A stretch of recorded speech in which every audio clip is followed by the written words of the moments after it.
মর্মান্তিক এক সড়ক দুর্ঘটনায় না ফেরার দেশে পাড়ি জমিয়েছেন দেশের অত্যন্ত জনপ্রিয় বাউল শিল্পী মতিউর রহমান হাসান ওরফে পাগল হাসান।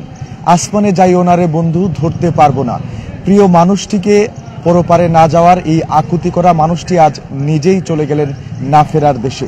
ইতিমধ্যেই তার মৃত্যু সংবাদে তার ভক্ত অনুরাগী যারা আছেন তাদের মধ্যে এবং পুরো দেশ জুড়ে শোকের মাতম বইছে।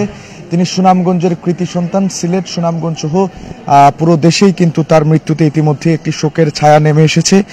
আজকে সকাল 7টার দিকে দেশের জনপ্রিয় বাউল শিল্পী পুরো দেশ জুড়ে পরিচিত, তিনি মিনিবাস ও সিএনজি অটোরিকশার মুখোমুখি সংঘর্ষে নিহত হয়েছেন। এছাড়াও এই ঘটনায় আমাদের কাছে আরও একজনের নিহত হওয়ার খবর রয়েছে। নিহতরা হলেন ছাতক উপজেলার শিমুলতলা গ্রামের দিলশাদ মিয়ার ছেলে মতিউর রহমান হাসান ওরফে পাগল হাসান। তিনি অত্যন্ত জনপ্রিয় একজন বাউল শিল্পী। ইতিমধ্যেই তার গান এবং সুর দিয়ে তিনি সিলেট সুনামগঞ্জ সহ পুরো দেশ জুড়ে ব্যাপক জনপ্রিয়তা পেয়েছেন এবং তার মৃত্যু সামাজিক যোগাযোগের মাধ্যম ফেসবুক সহ অন্যান্য মাধ্যমগুলোতে তার ভক্ত অনুরাগী যারা রয়েছেন তারা শোক প্রকাশ করছেন এবং তার এই অকাল মৃত্যু তারা কোনোভাবেই মেনে নিতে পারছেন না। এছাড়াও আরও একজন যিনি মৃত্যুবরণ করেছেন তিনি হচ্ছেন আহাদ আলীর ছেলে সত্তার মিয়া।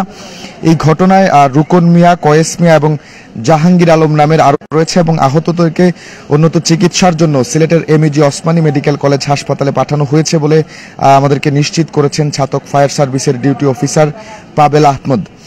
আজকে অর্থাৎ বৃহস্পতিবার সকাল 7টায় ছাতক গোবিন্দগঞ্জ যে সড়কটি রয়েছে সেই সড়কের সুরমা ব্রিজ এলাকায় এই মর্মান্তিক ঘটনাটি কিন্তু ঘটে এবং পুলিশ আমাদেরকে যেমনটা জানিয়েছে সকালগামী একটি মিনি বাসের সঙ্গে শিমুলতলি গ্রামে সিএনজি অটোরিকশার মুখোমুখি সংঘর্ষ হয়। আর সেই সংঘর্ষেই কিন্তু দেশের অত্যন্ত জনপ্রিয় কণ্ঠশিল্পী মতিউর রহমান হাসান প্রদেশ জুড়ে পরিচিত তার মৃত্যু হয়েছে এবং সেই সিএনজি অটোরিকশার চালক যিনি ছিলেন তারও কিন্তু এই দুর্ঘটনায় মৃত্যু হয়েছে এবং এই সময় ঘটনাস্থলেই সিএনজি অটো চালক সত্তার মিয়া তারা কিন্তু মারা যান। এবং এছাড়াও মতিউর রহমান হাসান ওরফে শিল্পী পাগল হাসান তিনি, আমি যদি একটু বলি আপনাদেরকে, জীবন খাতা, আসমানে যাই ওনারে বন্ধু, আমি এক পাপিষ্ট বান্দা, রেলগাড়ির ইঞ্জিন সহ অসংখ্য জনপ্রিয় গান তিনি রচনা করেছেন। তিনি কিন্তু একাধারে লেখক এবং গায়ক সুরকার ছিলেন। এই সঙ্গীত অনুরাগী এই সুনামগঞ্জে শোকের ছায়া নেমে এসেছে এবং কেউই তার এই আকস্মিক মৃত্যু, অকাল মৃত্যু মেনে নিতে পারছেন না বলে আমরা ফেসবুক সহ অন্যান্য সামাজিক যোগাযোগ মাধ্যমগুলোতে দেখছি। এছাড়াও কিন্তু সাথে সাথে এখানে অসংখ্য তার ভক্ত অনুরাগী এবং গুণগ্রাহীরা সেখানে ছুটে যান এবং তার মৃত্যুতে শোক প্রকাশ করেন। ইতিমধ্যেই ব্যাপক তার এই মৃত্যুতে শোকের ছায়া নেমে এসেছে সিলেট সহ পুরো দেশ জুড়ে এবং তার ভক্ত অনুরাগী বলছেন তার মৃত্যুতে এই যে সঙ্গীত অঙ্গনে যে শূন্যতার সৃষ্টি হয়েছে সেই শূন্যতা পূরণ হবার নয়, কেননা তিনি অত্যন্ত গুণী একজন মানুষ ছিলেন, একাধারে একজন সঙ্গীত শিল্পী, সঙ্গীত রচনা করতেন তিনি এবং সুরও করতেন। কিন্তু তিনি তার নিজের রচনা করা প্রচুর গানের তিনি সুর করেছেন এবং তিনি গেয়েওছেন। তার বেশ কয়েকটি যদি আমি বলি সেক্ষেত্রে বলবো পাগল হাসান, জীবন খাতা, আসমানে যাই ওনারে বন্ধু, আমি এক পাপিষ্ট বান্দা, রেলগাড়ির ইঞ্জিন, এরকম অসংখ্য জনপ্রিয় গান কিন্তু তিনি রচনা করেছেন। ছাতকের সার্কেল এসপি রণজয় চন্দ্র মল্লিক তার এই মৃত্যুতে আমাদেরকে যেমনটা জানিয়েছেন বাস ও সিএনজি অটোরিকশার মুখোমুখি সংঘর্ষে দুইজন মারা গিয়েছেন এবং পুলিশ ঘটনাস্থলে অবস্থান করছে। আর যারা আহত হয়েছেন অন্যান্য 3 জন তাদেরকে কিন্তু সিলেট এমইজি ওসমানী মেডিকেল কলেজ হাসপাতালে প্রেরণ করা হয়েছে। পাগল হাসান শিমুলতলা গ্রামের বাসিন্দা, সুনামগঞ্জের কৃতি সন্তান। তবে সুনামগঞ্জের কৃতি সন্তান হলেও তিনি কিন্তু পুরো দেশ জুড়েই তার যে সৃষ্টি আছে, তার যে সঙ্গীত আছে সেটিকে ছড়িয়ে দিয়েছেন এবং বাউল গানকে একটি অনন্য মাত্রা দিয়েছেন।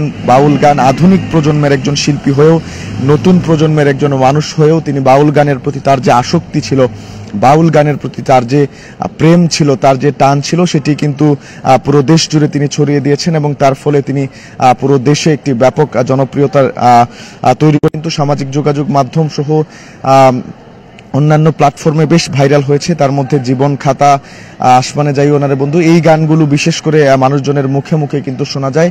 এই গানগুলোর জন্যই কিন্তু মতিউর রহমান হাসান ওরফে পাগল হাসানকে পুরো দেশের মানুষজন এক নামে চেনেন।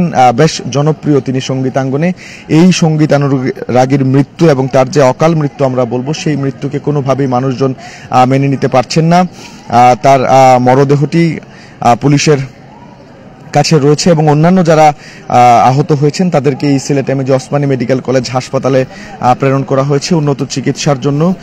পাগল হাসানের মৃত্যুর পর থেকেই কিন্তু আমরা যেমনটা শুনেছি পাগল হাসানের বাড়িতে এবং সেইখানে ঘটনাস্থলেও কিন্তু ব্যাপক ভক্ত অনুরাগীর সমাগম হয়েছিল এবং তারা সবাই শোকে মাতোয়ারা। তারা বলছেন যে পাগল হাসানের মৃত্যু, জনপ্রিয় একজন কণ্ঠশিল্পী, উদীয়মান একজন কণ্ঠশিল্পীর হঠাৎ করে মৃত্যু তারা মেনে নিতে পারছেন না।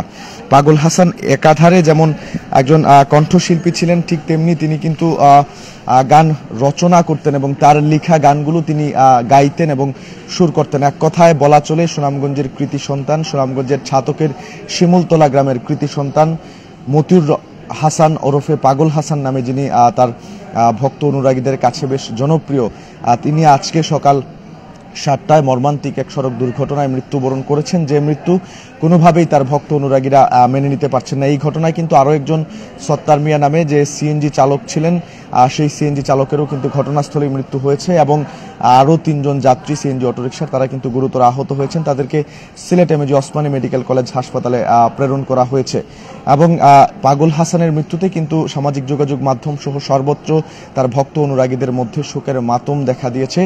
দর্শক, এই ছিল জনপ্রিয় কণ্ঠশিল্পী বাউল শিল্পী মতিউর রহমান হাসান ওরফে পাগল হাসান তার না ফেরার দেশে চলে যাওয়ার আমার কাছে সর্বশেষ খবরাখবর। আমাদের সাথে থাকার জন্য ধন্যবাদ জানাচ্ছি। পরবর্তী আপডেট পেতে অবশ্যই সিলেট ভিউর সাথে থাকুন।